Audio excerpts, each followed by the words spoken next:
Shalom saudara-saudari yang dikasihi oleh Tuhan. Devosi hari ini membahas tentang firman Allah. Luke chapter 8 verses 15. But then on the good ground are they, which in honest and good heart, having heard the word, keep it and bring forth fruit with the patience. Firman Allah tidak sama dengan kitab atau buku manapun di dunia ini. Karena Alkitab adalah firman Allah, Alkitab memiliki kuasa untuk mengadakan perubahan besar di dalam diri manusia. Alkitab dapat mengubah orang yang membenci Allah menjadi orang yang mengasihi dan hidup bagi Allah. Alkitab dapat mengubah orang yang egois dan fasik menjadi orang yang penuh kasih dan kudus. Firman Allah efektif bagi keselamatan. Allah mempergunakan firman-Nya untuk membawa orang-orang beriman kepada Kristus dan membuat mereka seperti Yesus. Hal ini bukan berarti bahwa Alkitab memiliki kuasa gaib. Firman Allah tidak seperti mantra yang membuat sesuatu terjadi ketika orang menggunakannya. Kita harus membaca dan mendengarkan firman Allah dengan cara-cara tertentu supaya dapat menjadi efektif bagi keselamatan. Kadang, ketika orang bertumbuh di dalam keluarga Kristen, mereka mengembangkan sikap sok tahu mengenai firman Allah.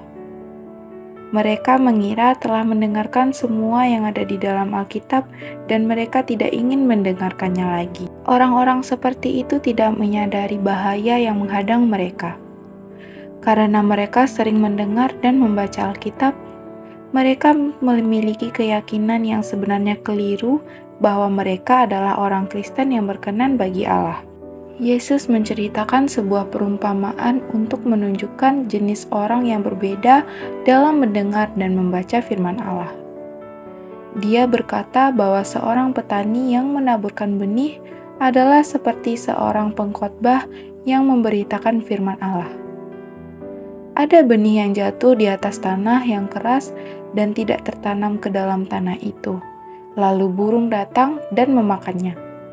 Ini seperti orang-orang yang mendengar firman dan dengan cepat melupakannya. Ada benih yang jatuh di atas tanah berbatu dan mulai tumbuh, tetapi tidak berakar. Tidak lama kemudian ia mati. Ini adalah gambaran orang-orang yang awalnya percaya, tetapi ketika mereka kesulitan menaati Allah, mereka menyerah.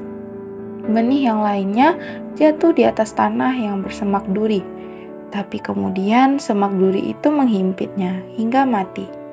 Tanaman ini mewakili orang-orang yang mulai menaati firman Allah, tetapi kemudian tertarik oleh hal-hal duniawi. Akhirnya, ada benih yang jatuh di atas tanah yang baik dan menghasilkan tanaman yang subur.